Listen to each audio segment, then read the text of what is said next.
If you have a 2011 to 2016 Ford Super Duty and you're sick and tired of these halogen headlights, this video is for you. In 2019, we did do a Morimoto headlight upgrade on this truck. We did the Morimoto XB hybrid upgrade as well as the top dog XB LED. The cool thing is Morimoto just sent us a brand new set of XB headlights with an Amber DRL. So I'm going to tell you a little bit more about the headlights, and then we're going to show you how to install them and what they look like compared to a couple different options out there. Now the Amber DRL XB LED headlights have the exact same optics as the Morimoto XB with the white DRL. The only thing that's different about these housings compared to the last time we made this video is that they have a different color DRL.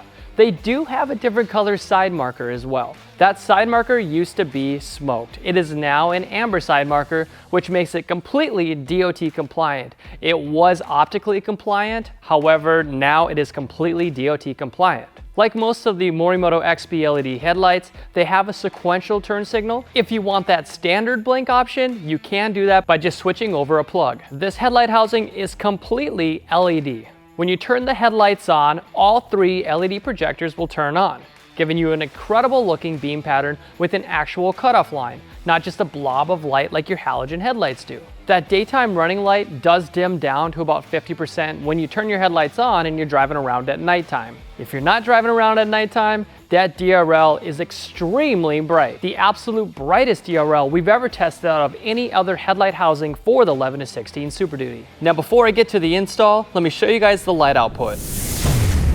The way we measure light output is with a digital lux meter. We measure the actual usable brightness at a certain point on the wall. This is much better than lumens.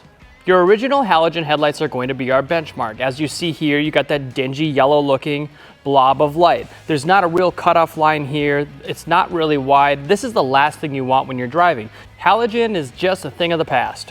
When you go to high beam, it's like the beam pattern just shifts up a little bit. It doesn't seem to be getting brighter. This is not what you want in a beam pattern. On low beam, your stock halogen lights come in at 290 maximum lux. That's terrible.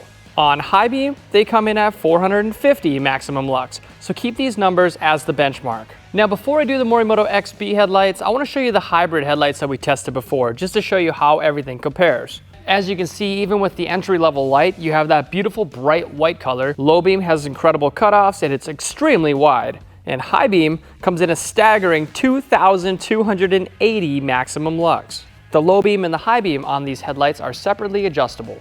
All right, let's just get to it. This is the Morimoto XB. This is the Mac Daddy of all headlights, and this is definitely what you want in a beam pattern. It is incredibly bright. You got that bright white color, that modern color. It's gonna make your truck look like it belongs in the present and not in the past. The width of the Morimoto XB LED headlights is extremely wide, wider than any other headlight we've tested on the market today. Since you drive around with your low beams on for the most part all the time, the low beam is desperately important. These come in at 2,080 maximum lux. That is a massive improvement, and this is exactly what you're looking for. When you go to high beam, your original stock headlights came in at 450 maximum lux. These come in at 2,120 maximum lux. Now just for fun, if you couldn't quite afford the headlight housings themselves, you could upgrade to an LED bulb that we'll share in another video, but the one that I would recommend in this truck is the SV4 bulb. They look like this, and on low beam, it comes in at 1,610 maximum lux, and on high beam, it comes in at 1,990. If you did decide that you want the XB LED headlights installed in your truck, I'm going to show you the video that we made in 2019 where Chris Westlund goes and installs those headlights inside the 11 to 16 Super Duty. The sweet part about these particular Super Duties compared to especially the new ones is there's not a whole lot of disassembly required. With a 10mm socket and a ratchet or a drill or an impact, anything you've got at home, you can get this accomplished with basic hand tools. Starting from the top, we've got 4 10mm bolts across the top of the grill here. Go ahead and remove those. There's one here.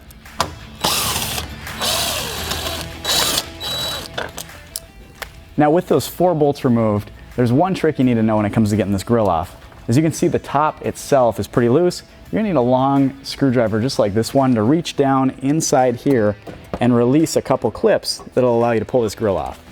So what you guys want to do is start on one side and work your way across. And honestly, I know you can't quite see what I'm doing here, but all you need to do is reach down and pop these clips free from the grill, and you'll feel the grill loosen up as you do it. Now we can lift the grill off the truck, and I wanted to show you guys those clips again just in case you couldn't quite see them on camera. With the grill removed, this is the center clip, this is another clip, there's one on the far left, two on the far right. We're pressing in on those with a flat screwdriver. You'll feel them pop toward you as you remove it, and finally, with all of them pressed down, you can take the grill off the truck.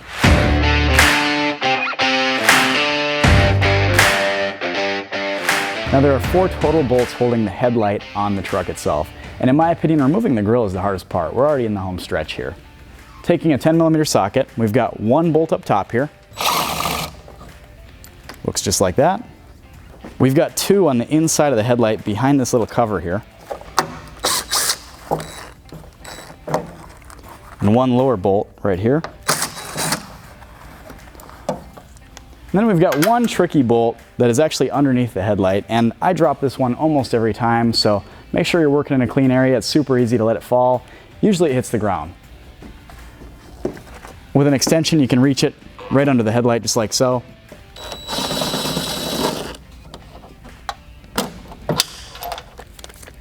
There's that bolt.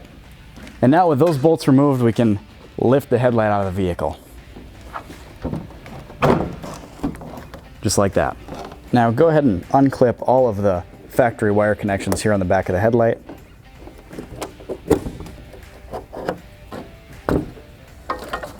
With it all disconnected, we can get rid of the stock headlight.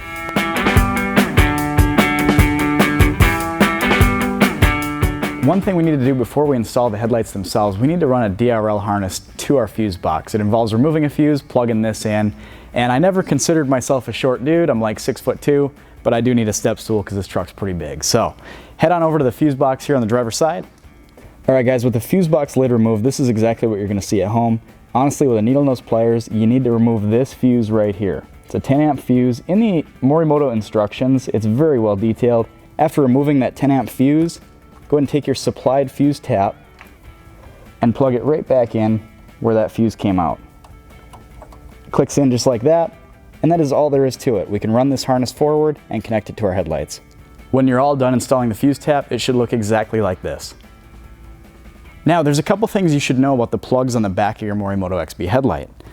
This one is plugged together from the factory by Morimoto. This is for your turn signal. Now, there's 2 different options with these turn signals on the Morimoto XB LED headlights. If you leave it plugged in just like this and install it just the way it comes out of the box, you're gonna have an instant on, instant off turn signal. It will not be sequential. If you unplug it, like so, you will have a sequential turn signal. And what sequential means in this case is it's going to give like a really cool chasing effect, and I'll show you guys that in a clip in just a second here. It's a very modern look. A lot of new vehicles come with it from the factory, and it just looks great. On this truck, it's exactly what we want. The other plugs should look very familiar to you. They plug into your factory wire connections, except for this one right here. This plug goes to our DRL harness that we just installed in our fuse box and ran forward from the fuse box to the front of the vehicle. What this does is it allows the outer C-bar to come on with ignition and give you a DRL. These trucks from the factory didn't have a DRL. With that plugged in, you get one. So here's our DRL harness. This is our turn signal plug, goes to the brown connector from the factory harness. We can connect our marker light wires here. And finally, we can connect our low and high beam wires. Now, once again, we're leaving this unplugged. This is for our sequential turn signal. If you want sequential turn signals, leave it unplugged just like this. But at this point, we can go ahead and install the headlight to the vehicle. There we have it. And just like that, your headlights are installed. Now, for whatever reason your headlights may be hyper flash, be sure to check your taillights, because sometimes if you have LED aftermarket bulbs that weren't designed for this truck properly, you will get a hyper flash. So if that happens to you, be sure to check those bulbs. If you want to see what we have to offer to upgrade the taillights, go to headlightrevolution.com and type in your year, make, and model. There you'll see fog lights, interior lights, side markers, mirror lights, and more.